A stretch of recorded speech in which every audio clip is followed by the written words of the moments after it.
ඇසට හඬන්නට කඳුලැලි දුන් ඔබ ලතැවුල් දරනා දිරිය ලබා දුනි.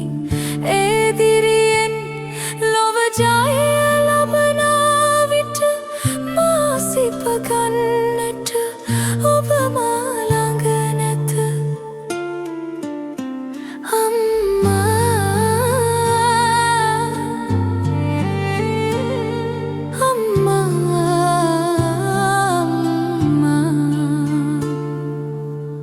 දෙවැනි බුදුන් ලෙස ලොවම වම් කල ලොවක පිදුම් ලද ලොවට උතුම්